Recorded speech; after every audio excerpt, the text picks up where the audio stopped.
Hi, and welcome to Doing the Opposite Business Disruptors, the podcast where you get to meet incredible people who aren't afraid to swim against the tide, call out bad practice or injustice, people who own their mistakes, thrive from challenges, and who ultimately choose only to see the summit and not the mountain. I'm Jeff Dewing. I'm an entrepreneur, author of best-selling book Doing the Opposite, an international keynote and masterclass speaker, and CEO of Cloud. Today, you're going to meet Matt Alder, an authority on innovation and technology in HR and talent management. Matt runs one of the world's leading podcasts on talent acquisition, which has enjoyed over 2 million downloads, as well as being an accomplished author and speaker across 17 countries. Today, we're going to dig deep in this massive subject and see if we can lift the stuff that we didn't know.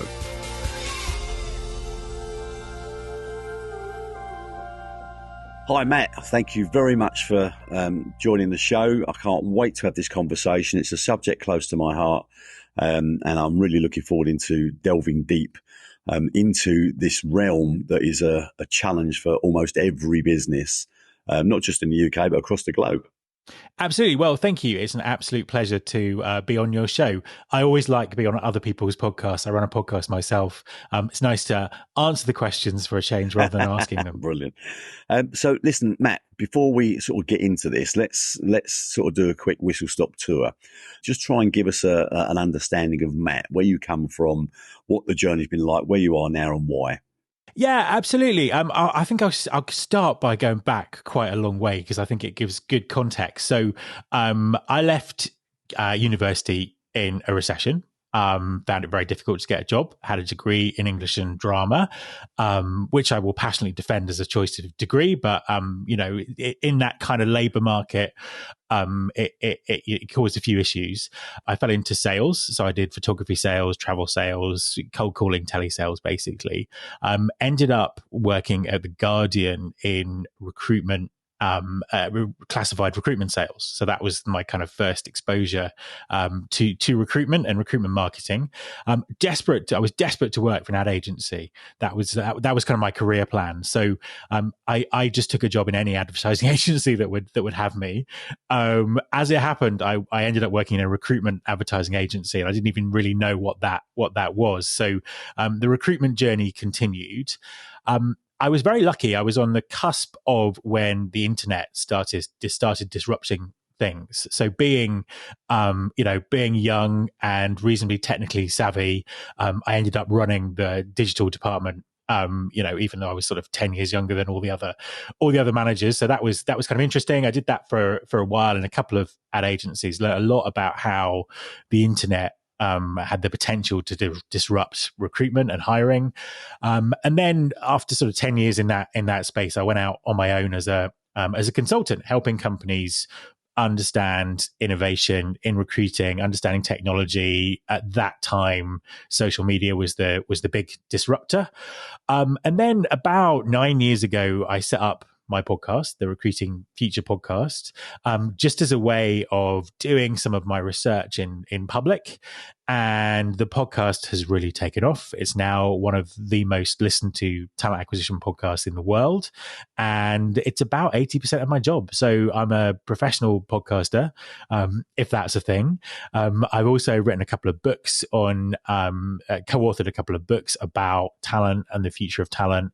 And I do a lot of research and speaking and commentating on the space. But what I'm really passionate about, and I think it goes all the way back to leaving university in a recession, not understanding the job market. No one explained it to me. And also a lot of it didn't make sense. So I'm kind of very passionate about what we can do to make recruitment better for everyone and how we can use all the emerging technology that's coming waves over the last sort of 15 years or so to make things better. I guess the first question I've got for you is, when you run a business or you're in the world of recruiting, you go in a journey of your career and you're recruiting people, if you can imagine that somebody in my position, or my position for the last 15, 20 years, you've got recruitment agencies that scattergun hundreds of CVs to you, and it's a numbers game. And it's been going on for years, ever since the email revolution, so to speak. And when you think that they're getting one hit in 5,000, you think, what do they not realise that they're creating their own reputation? What's your view on that approach that's been there for years? I think the thing about when the internet first came into recruiting, there was a real sense that it would replace recruitment agencies. People would be able to do their own recruiting. It would make things better and easier, or recruitment agencies would have a more strategic role. What happened sort of for the next 10 years after that was, as you say, spam email, job boards, the volume game, all those kind of things, the kind of things that used to happen via fax machines, basically now happening on the internet. I think that there are lots of good things that the internet has done for recruiting, but I think that is a big issue. This kind of numbers game thing. Before I say the next thing I do, I will rise to defense. There are lots of great recruitment agencies out there who do work strategically with their clients to get the best people and find people that employers might not be able to find themselves. But in general, there is a lot of what you described going on in the industry, and I think it's because we have to look at some of the fundamentals of this. We're still selecting people on the basis of CVs, these Word documents, bits of paper that we've been using for a really long time, and they can become a commodity. They can be shipped around and sent around and all those kind of things. And everything is a numbers game. It's kind of how do I know I'm making a great hire? Because I'm basing it on a recruiting process that isn't actually telling me anything. So I think that it highlights some of the fundamental issues with the way we think about recruiting, and this sort of stuff is happening. Is happening kind of around the outside, and people think that's how it should be. Let's just delve a little bit deeper, because we're quite controversial on this show, and we are not frightened of difficult questions. So we need to look at what it is we need to change. So I gave you one example there, and of course I accept the fact that there are good quality agencies out there and not so good quality agencies. The same thing as life itself, right? So, but when you can imagine, if you look at, I'm very much into understanding behaviour. Behaviour drives everything. And when you look at the industry as a whole, and certainly big pockets of the industry, recruiters are employing staff for doing the things they do. And typically the foundation of that process is commission. And therefore a recruiter that is reliant on earning commission is going to behave in a way that says, I need to create a placement because that's how I get to put food on the table. And there are some horror stories out there, one of which I've experienced in my sort of 15, 20 years. But an example where, and of course I'm looking at the worst here, and I'm not suggesting it's the basis and it's the norm, but people are placing people and being paid the fees that's been agreed, whatever. And then sort of 3 or 4 months later, they may be reapproaching those people and say, I've got another placement for you. And that's the bad behaviour of the industry. And that's where, the good agencies are having to fight a reputation that is, whether we like it or not, quite common. So what do you feel about, the industry structure that is causing the behaviours and creating an influence in the behaviours that we're talking about? Yeah, I mean, I think there's a lot to that. And I could, give you examples of how the industry is trying to stamp out bad behavior and all those kind of things. But fundamentally, it comes down to one thing. If you're talking about, the type of recruitment agencies that you're talking about, it's a sales job. They're employing salespeople, to make a sale. It's a bit of a strange sales job because, you have to find someone with a vacancy. You have to find a candidate. It's kind of a two-way thing and sell to both of those. But ultimately, it's a sales job. The key skills that they look for when they recruit consultants for those types of agencies are sales skills. It's also very short term. They're going from month to month to quarter, and it encourages that behavior, but also encourages that sort of short term thinking. And that I think drives a lot of what we're talking about, which is why over the last sort of 10 years or so, certainly in the bigger companies, they've taken more and more recruitment in-house to take that part out of it and focus on what's really going on. We want the right people for the right roles who are going to stay, because we all work for the same company. We want them to stay. So I think it's that is the issue with it, is that it's a short-term thinking sales role that's very commission and target driven, and that's the foundation for everything you've described. So when you look at companies that are going through a traditional route of recruitment, whether they're doing it in-house or they're going through an agency, and they then bring some candidates into the business, and they start, reviewing, as you said a little while ago, the Word document CV that says I can work individually or as part of a team. The scripted element of every CV. Yeah, all written by ChatGPT these days as well. So all the same. What are we getting wrong? What are the fundamentals that employers are perhaps missing, getting wrong, or need to adapt? So I think that one of the biggest issues is when people think about recruitment, they're going to recruit someone, especially if they've not recruited someone for their team before, it's not something that they do all of the time. People tend to think back to how they were recruited. So, I had a CV, I had an interview, I had all these things. And then people also bring a lot of bias to that process in terms of what they think good looks like. And that's just true across the board, across the world. That's how people think about recruitment. Now, if you take a step back and look at some of the science that has been done behind this, in the psychology, occupational psychology world, using a CV and an interview in an unstructured way to recruit someone tells you absolutely nothing. In fact, their past experience doesn't tell you much about how they'll perform in your company, because there's a whole thing about context as well. So, I look back at my career, I had one job where I was just not the right fit for that job, and hands up, I was terrible at it, and I left before I got fired. But then I went on in my next job. I was very successful. And I remember bumping into my old boss, and her saying to me, "It's like, you've got a job, you're managing people." Well, she was just confused by the whole thing, and it was like, well, no, I wasn't.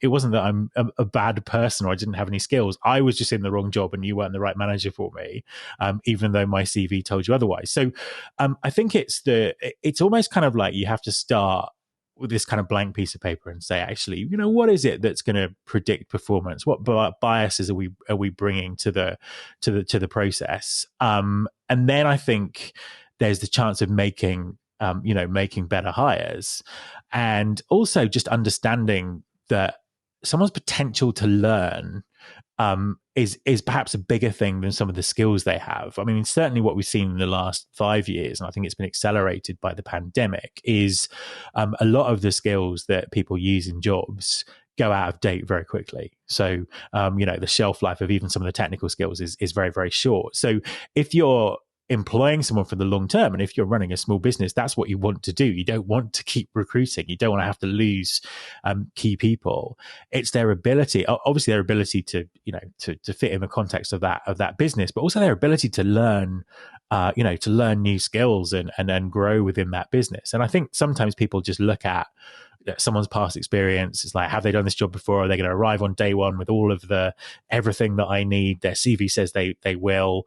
We'll employ them because we want that sort of quick fix. And I can understand that. But if you want someone who's going to stay for the long term, you have to think about, well, what would they be doing? If I want them to stay for 3 years, what are they going to be doing in 3 years' time? And what evidence can I find that they're going to be able to, adapt and do that? So it's just a different way of thinking about it. And I think it is difficult with recruitment because all of us have been through a recruitment process to get a job.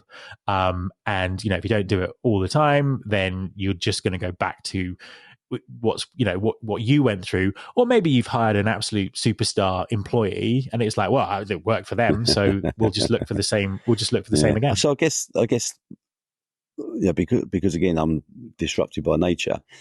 When I look at, and we go through, we employ hundreds of people, and we've employed hundreds of people, and lots have been successful, some have been unsuccessful, and you reflect, you retrospect. What's the difference between a good and a bad hire? And what I've seen businesses do, and we did it as well as part of our journey, is that, we're looking for this type of person to do this type of job. What we've not done is said, what do the people that we're hiring want? Right? We've been very too one-sided view about it's all about the business, the institution, the company. And Yep.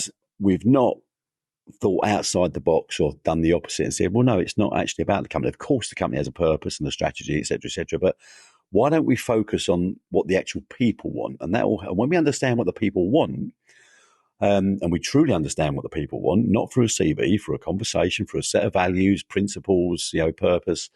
When we're asking those questions, we automatically start to learn what they're going to add to the value of the organisation, but at the same time, what we're going to be able to do for them on their journey. And I think when you look at the principle of autonomy and mastery, what companies also get wrong, and sometimes what people get wrong, is they're moving to a business for a title, for a better salary. And in reality, I challenge that. I don't think they're ever moving for those reasons. They're moving because they want to improve. And the only way they can measure Absolutely. their success or their progression is on a title change or a salary. But that's the symptom, not the root cause. And we've got to be able to get to a stage as organisations recruiting people. How do we nourish their desire and need for mastery to continually improve? Yeah, I think that's a great point, and I think that I would hope it's also something that people are becoming more aware of. I think that maybe the pandemic has helped people think differently about work and what they get from work, and also I think you've got a generation coming into the workforce who thinks about work very differently anyway. So I would hope that those things are really evolving over time. But it's interesting. I mean, it kind of really resonates what you're saying about salary and job titles and things like that. And, when I was working through the early part of my career, particularly when I was in ad agency land, job titles and status and office or whatever it was everything at one point. And I thought that that's how my career pans out. And then, there was an opportunity, as you say in the podcast, to do the opposite. And I just left, set up on my own. And actually, I remember looking at my diary in the first week of running my business, and it was completely empty. And I thought, this is amazing, because it's not full of internal meetings or people arguing about desk plans or holidays or all these things I don't like. It's just this blank canvas that I can fill with the things that I want to do. And I knew at that point I'm never going back to I'm never going back to that institution, kind of corporate hierarchical world. That's kind of a revelation. And I think that I would hope that people are looking for that autonomy in their career now anyway. But I think there is that onus on the company to ask those kind of questions, because then you're going to get the people you need in the right context at the right time, to drive the value in your business. And I think one of the other things I've seen over my career is that, back in the early days of digital marketing, I needed a big team of people to deal with all the clients that we had in the agency who wanted to do digital things. And I couldn't find them because the skills weren't there. They didn't exist. And if you wanted them, you had to pay a fortune to get these people. And we weren't recruitment advertising agencies are not fashionable advertising agencies that are talent magnets. So, we had to employ people. We had to employ graduates. We had to employ people who'd done different things. And we really just looked for who's got that mindset that they can learn. But also, we're an industry that, technology is changing every day. What we thought was true yesterday is not true today. And we need people with that mindset. So we got a great team of people, and it's brilliant sort of looking at what they all do now. And they've all got really, they run businesses, they've got top jobs in agencies, they do completely different things, but they've all been very successful in their careers. And I think it's because of that kind of very flexible, growth mindset. So I think it's a kind of a win for everyone.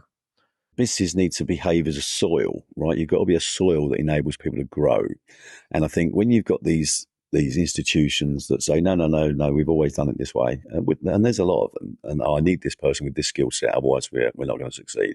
That fear of trying new things, the fear of doing something differently, and bringing people in. It's like the neurodiverse society, right? People that sort of avoid a neurodiverse environment. Yet when you engage in neurodiverse people, it blows your mind, the capability and the different thinking.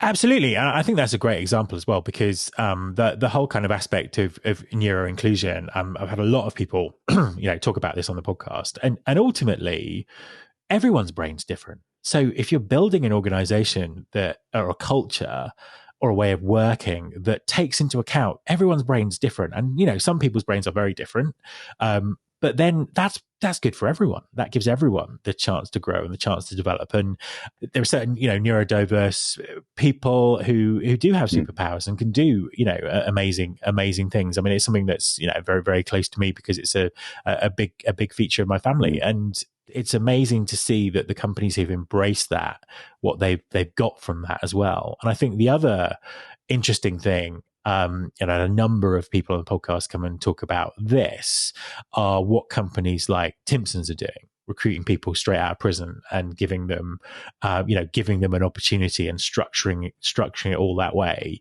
and that was immensely beneficial to them. When it was, and it still is, very difficult to hire people into frontline retail roles, massively valuable to their business. The same with Body Shop in the US. They have an open hiring program where the only criteria is can you do these hours, and then we'll just take the first people who apply, and we don't mind what their background is.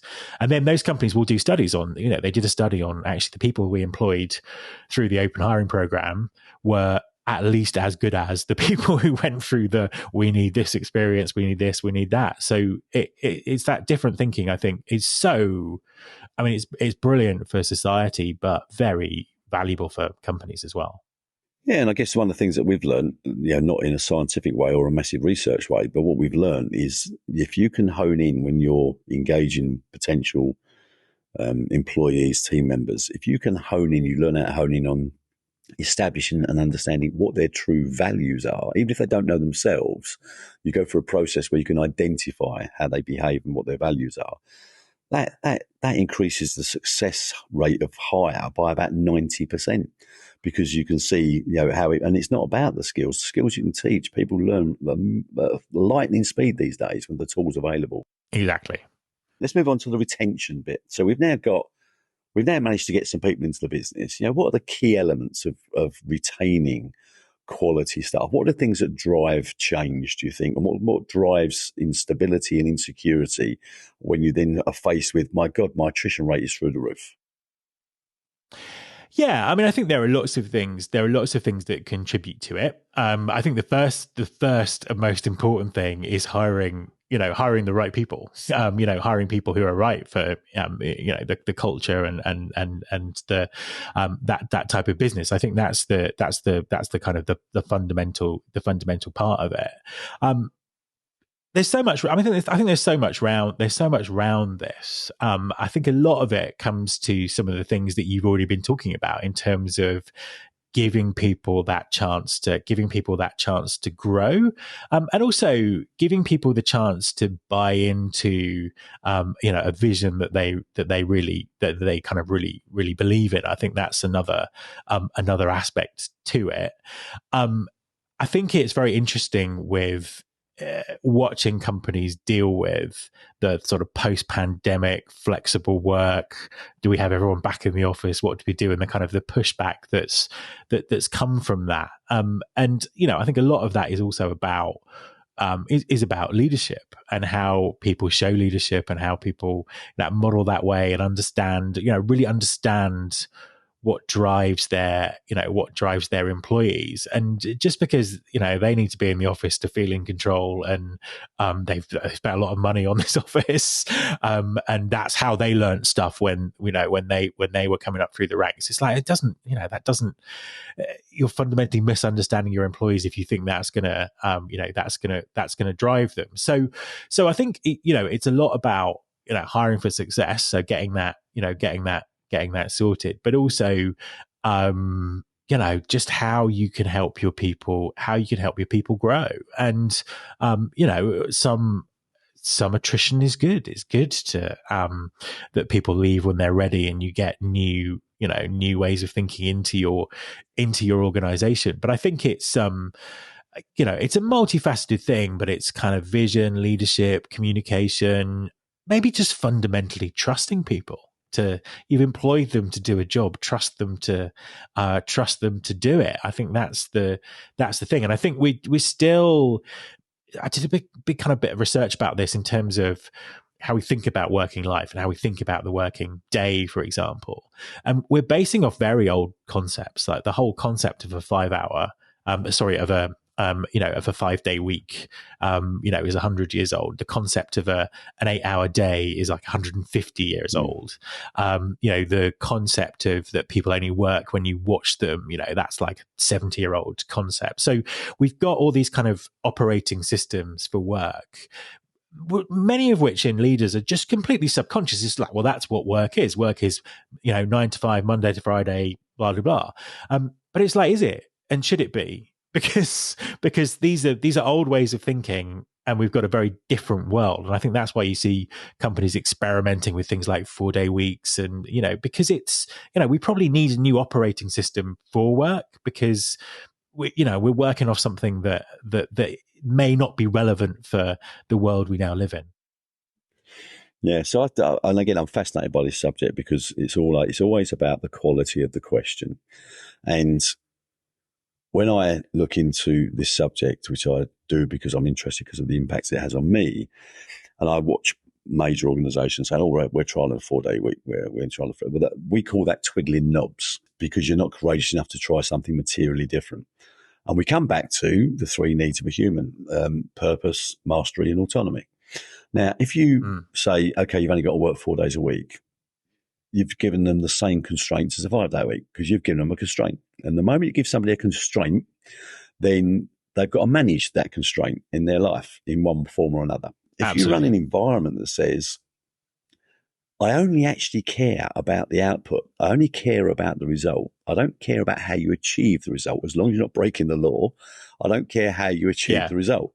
Therefore, you decide. And what we found in our organisation, the levels that people were struggling from anxiety just evaporated, because now they could take the kids to school.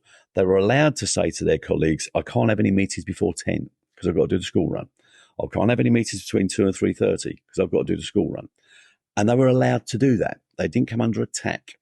And when you give people that autonomy, their stress levels evaporated.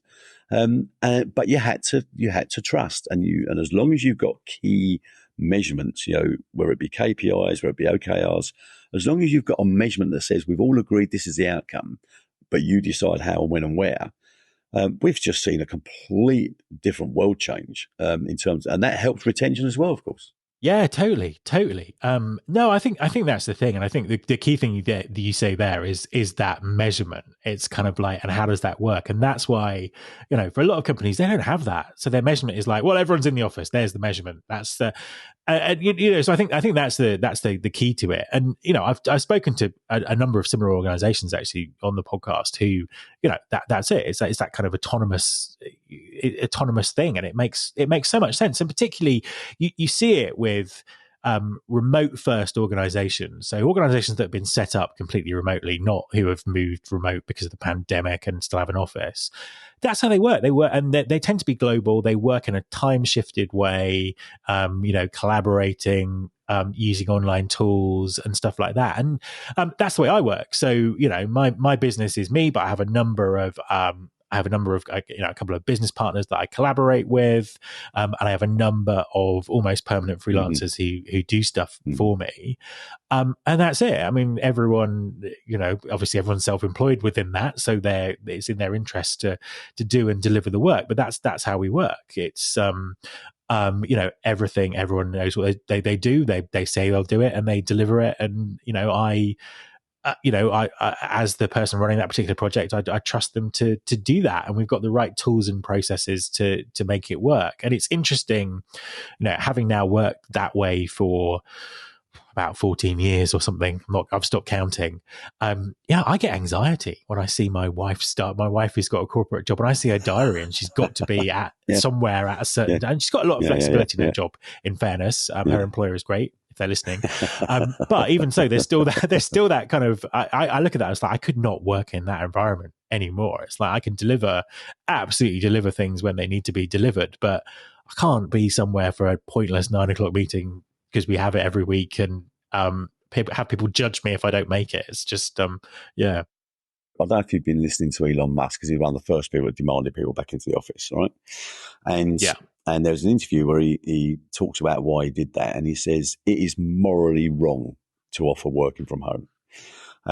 And it goes against all human values. And they said, well, okay, explain what that is. So he said, which will appeal to a lot of listeners, he said that those people that are able, because of their job role, to work from home are not considering those people that do not have that choice. That might be an engineer in a van going to fix something. It might be somebody in a factory having to make a piece of metal. It might be all those things.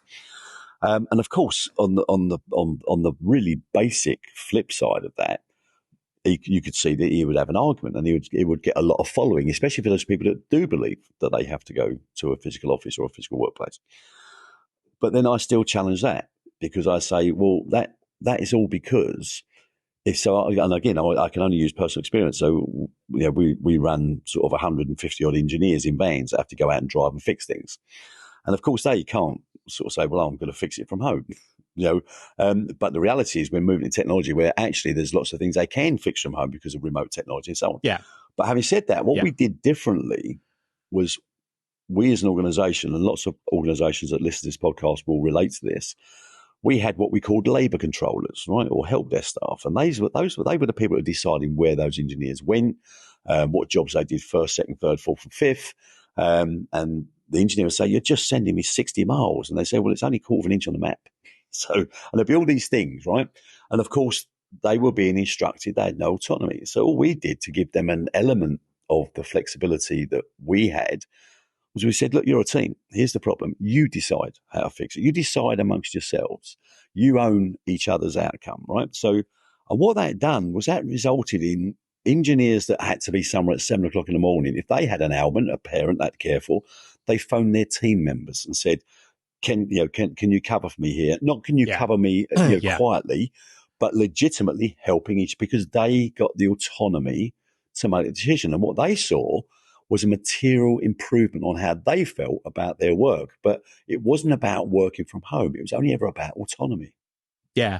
And I think that nails it. It's like the word that causes the most problems in all of this is the word home, because it implies, it just has this psychological thing. And I think what Musk said there sums it up, that, you just work from your bed, you don't do any work, you watch TV. And you see a lot of the narrative that comes from people who are anti that is all about, you sit there, you watch TV. It's like, I've been working from home. I'm in an office now, but I've been working from home for, over a decade. And I've never sat there and watched TV. I've got too much to do. And also, daytime TV is rubbish. Why would I? So I think it's the word home that confuses that. I think it's all about actually working in the best way, in the best place for whatever you're doing and whatever your job is. And obviously, a lot of people who are doing knowledge work or whatever you want to call it, actually putting them in an office environment isn't necessarily the best way to get the best out of them.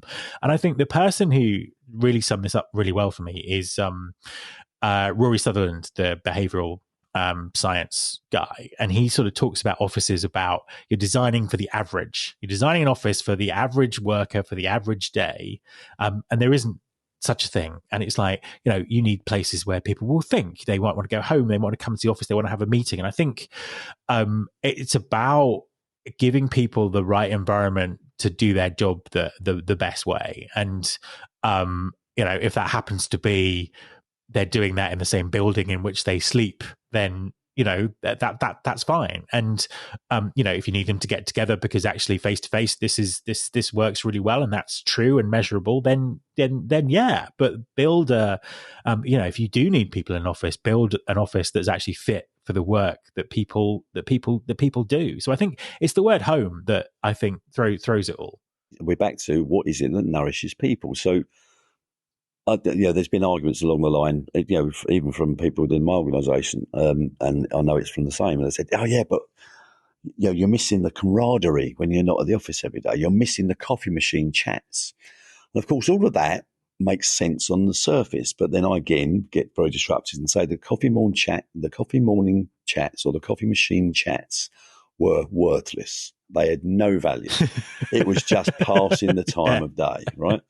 Whereas what we learned during the pandemic, and it happened from every single one of our managers, because we were always keen on understanding what's going on, and they said, we have learned more about our teams in the last 3 months than we've known about them in the last 5 years in the office, because we're having intimate one-to-one conversations driven by Zoom, Teams, whatever. And they're in their homes as well. They're in that mode, yeah. But they then got to meet their dogs and their wife and their children, and it all became real, and it became more intimate, and therefore it became safer, and all the other things that were going on. Yeah, I think there's an interesting thing about that, because, you get always the water cooler chat and the coffee chat. And it's really, as you say, I was like, is that valuable? But, there is the element of, if you're coming into the workplace as a graduate or a trainee or apprentice or whatever it is, how do you learn? And yes, you can learn by watching people. And there are things that doesn't work on the current way that we do Zoom. But people aren't solving the problem. It's just like, in which case everyone needs to go back to the office. And it's like, no, this is a problem. We need to find a solution for it. And the solution isn't everyone go back to the office, because that wasn't never the perfect way of doing it. And I think if people put as much effort, I don't know what the solution to those issues is right now, but I think if people put as much effort into trying to solve those problems and think about, well, how do we make people feel that they're part of something, and how do they learn through observation or whatever it might be, solving that problem rather than saying, well, we'll just put everyone back in the office and then we've solved it. I think we'd be in a much better place. Yeah, well, I guess it's about trying new things. I'm not going to sit and say I know all the answers. What I am going to say is I'm not frightened of trying new things, and that's what we've done. And it's not driven by me and my decision.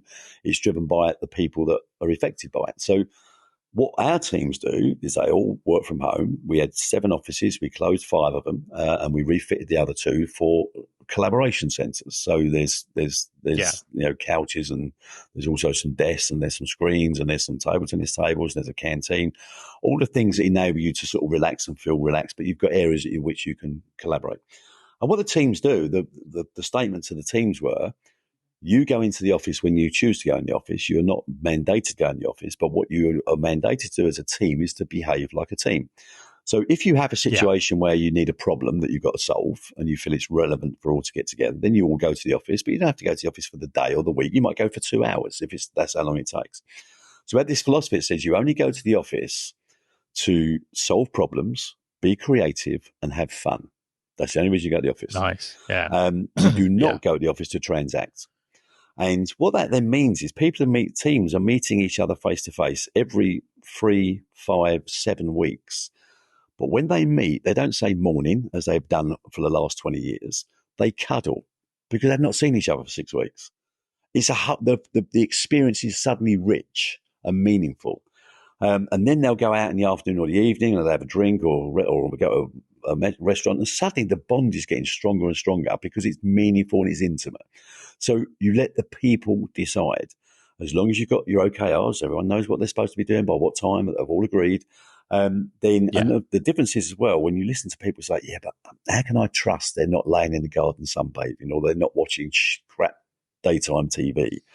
And you say you shouldn't worry about that. All you should worry about is the outcome, right? Because as long as you get the outcome, and what then happens is when you trust people with that, and my experience is they'll never let you down. They've never let you down if they know what they're supposed to be doing. Yeah, and if you're measuring the right things, then you can spot that.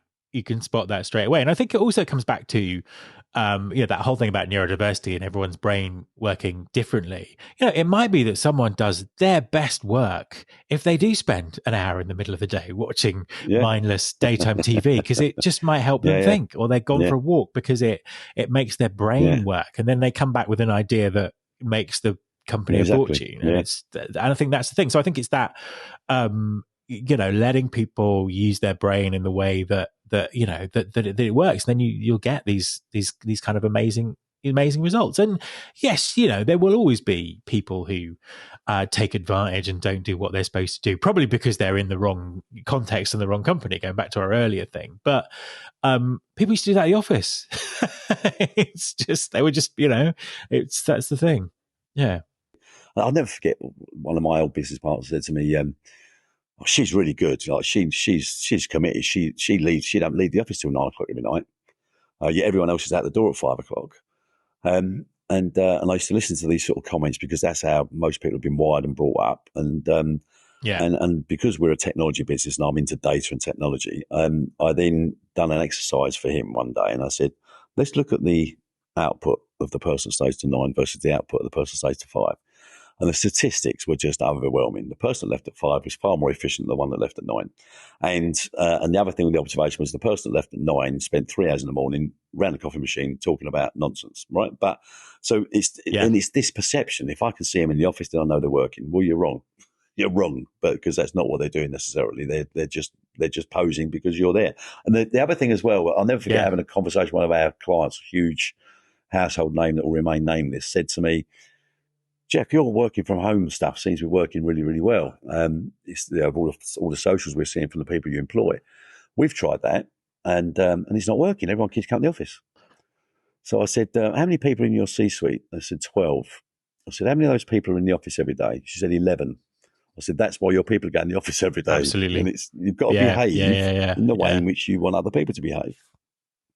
Yeah. Yeah, absolutely. And I think it's because that also there's the whole thing, this proximity bias. It's kind of like people are in the, and I think, I spoke to, a few kind of remote first CEOs, and that's always the first thing they say. It's like, I say, what would your advice be to a company who's moving remote or hybrid? And it's like, get all the leaders to work from home, because then you solve that problem and people behave in a much more natural way. So yeah, that makes a lot of sense. Final question.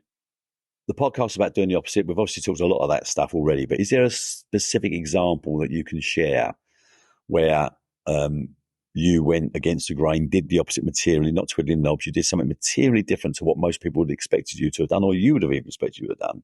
And if so, what was the outcome? Yeah, so I'm going to pick starting a podcast, because I started a podcast 9 years ago when no one listened to podcasts and things like that. And I think that doing the opposite thing was I was working as a consultant. Lots of other consultants in the market. You all kind of go in with your IP about this is how I work and this is how I think. And there was a certain element of knowledge hoarding. It's like, I know this, these people don't know this.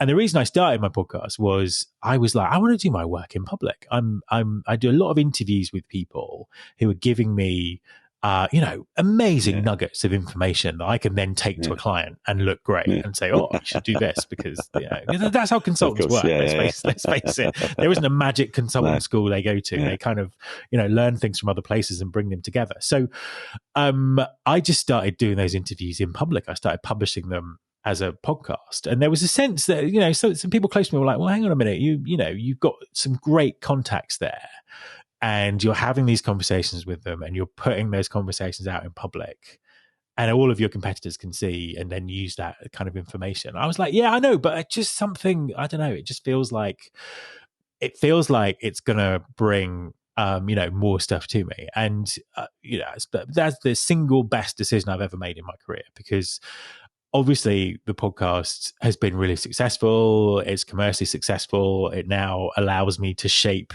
the kind of the work life that I want. But just in terms of the doors that opened up to other people who wanted to talk to me, or all those kind of things, was was amazing. And I think also the context of it at the time was that no one started podcasts. These days everyone starts a podcast, so it might be quite difficult to get. No one started a podcast. No one listened to them. It's like, what is it? What is this? But I think it was that kind of, I'm just going to go open with what I'm working on. And I know people will use that and make money out of it, but I think that there's a bigger opportunity, and I'm giving back. I'm helping more people learn from the great stories of these people. And as I say to my grandkids every day, sharing is caring. Absolutely. Good. Absolutely. Okay, but it's a very powerful thing. It's a very powerful and you've thing. got to be courageous and not worry about, oh my God, someone's going to steal something. Our job on this planet is to serve other people, to share knowledge. That's what it's all about. That's the only reason we're here. That's how we grow and evolve as a human race, right? So, but you've got to be brave enough and courageous enough to do it, and not feel selfless about it. But anyway, listen, it's been a great conversation. I'm now going to ask you a couple of very quick questions.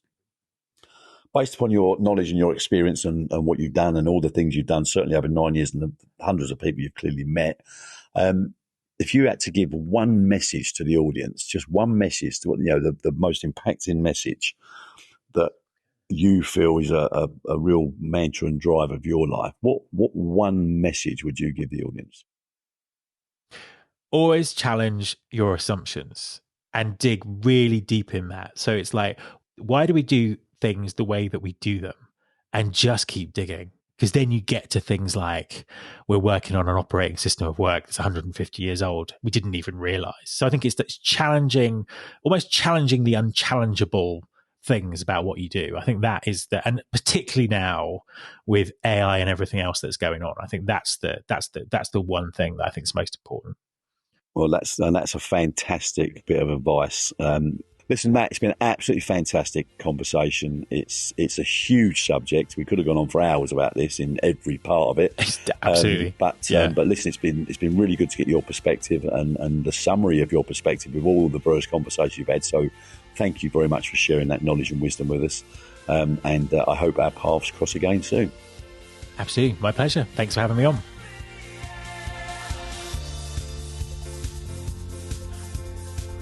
Well, another great conversation. Incredible. Big thanks to Matt for spending the time with me today and obviously discussing one of the most challenging elements that companies face in this subject of recruitment and retention. And everyone's seeking to try and find the answers. And of course, as Matt quite rightly said, there's no silver bullet. There are a number of things that you have to resolve, but most of it anchors around values and culture. So well done to Matt. Thank you for the time and thank you for the wisdom. There are incredible guests that have come through this podcast series.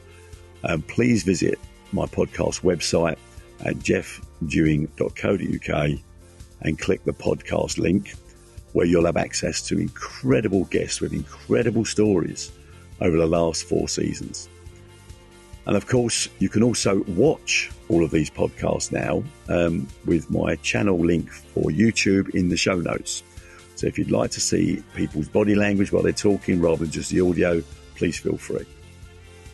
A big thanks to my team, Gabriella and Nicola from Cloud, to our PR team, Thinking Hat, and of course to my incredible production team, Sam Walker and Michael Blades at What Goes On Media.